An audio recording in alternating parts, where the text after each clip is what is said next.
ರಾಜ್ಯ ಮುಜರಾಯಿ ಇಲಾಖೆಗೆ ಸೇರಿದ ಹಿಂದೂ ದೇವಸ್ಥಾನಗಳ ಅರ್ಚಕರು ಮತ್ತು ಇತರ ಉದ್ಯೋಗಿಗಳ ಸಂಘದ ಒಕ್ಕೂಟದ ಪರವಾಗಿ ನಾನು ಮಾತಾಡ್ತಾ ಇದ್ದೀನಿ. ನಾವು ಒಂದು ರೀತಿಯಲ್ಲಿ ದೇವಶ್ರಮಿಕರು, ಆದರೆ ನಮಗೆ ಅನೇಕ ಭದ್ರತೆಗಳಿಲ್ಲ. 38,000 ದೇವಸ್ಥಾನಗಳಿದೆ ಮುಜರಾಯಿಗೆ ಸಂಬಂಧಪಟ್ಟದ್ದು. ಅದರಲ್ಲಿ 36,000 ದೇವಸ್ಥಾನಗಳು ಶ್ರೀ ದೇವಸ್ಥಾನಗಳು. ಈ ಶ್ರೀ ದೇವಸ್ಥಾನಗಳಲ್ಲಿ ಅನೇಕ ದೇವಸ್ಥಾನಗಳಿಗೆ ಸುಮಾರು 1,000 ವರ್ಷಗಳ ಇತಿಹಾಸ ಇದೆ. ಅದಕ್ಕೆ ಆರ್ಕಿಯಾಲಜಿಕಲ್ ಪ್ರಾಮುಖ್ಯತೆ ಕೂಡ ಇದೆ.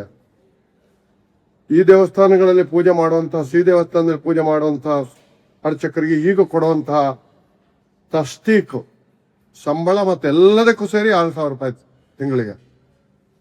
ಎಲ್ಲವೂ ಅದರಿಂದ ಎಲ್ಲವನ್ನೂ ವರ್ಷಕ್ಕೆ ಸಂಬಳ ಎಲ್ಲ ಸೇರಿ. ಅದಕ್ಕಾಗಿ ನಾವು ಇದನ್ನ 10,000 ರೂಪಾಯಿ ಆದ್ರೂ ಮಾಡಬೇಕು. ನಮ್ಮ ಬೇಡಿಕೆ ಬಹಳ ಕಮ್ಮಿ.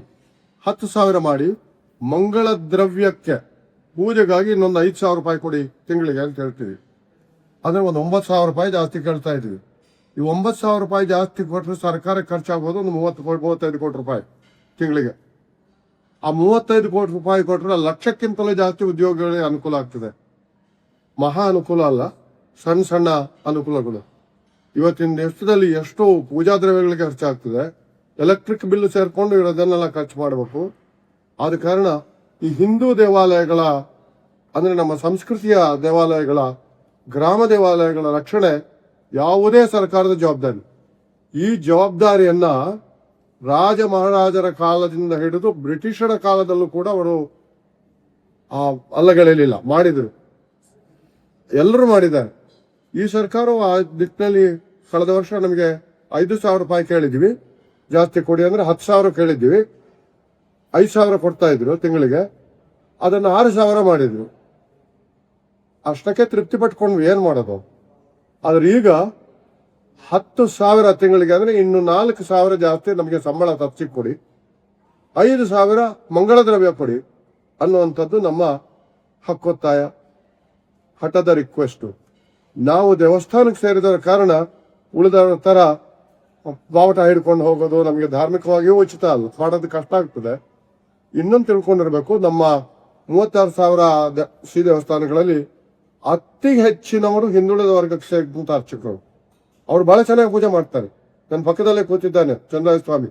ಇವರು ದಲಿತ ಸಮುದಾಯಕ್ಕೆ ಅಚಾನಕ್ ಆಗಿ ಸೇರಿದವರು. ಬಹಳ ಚೆನ್ನಾಗಿ ಪೂಜೆ ಮಾಡುವಂತ ಒಬ್ಬ ಅರ್ಚಕ. ಸುಮಾರು 10,000 ದೇವಸ್ಥಾನಗಳು ಇಂಥದ್ದಿದೆ ನಮ್ಮ ಕರ್ನಾಟಕದಲ್ಲಿ. ಅದು ಎಲ್ಲ ಗ್ರಾಮ ದೇವತೆಗಳನ್ನ ಅರ್ಚನೆ ಮಾಡುವಂಥದ್ದು. ಇದನ್ನೆಲ್ಲ ತಿಳ್ಕೊಂಡು ಸರ್ಕಾರ ಜವಾಬ್ದಾರಿಯಿಂದ ನಮಗೂ ಜವಾಬ್ದಾರಿ ಇದೆ ಅಂತ ಅವ್ರು ಮಾಡಬೇಕು.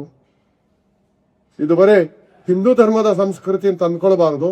ಇದು ಭಾರತೀಯ ಸಂಸ್ಕೃತಿಯ ಚಾರಿತ್ರಿಕವಾದಂತಹ ಒಂದು ಕೆಲಸ. ಅದನ್ನು ಮಾಡಬೇಕು.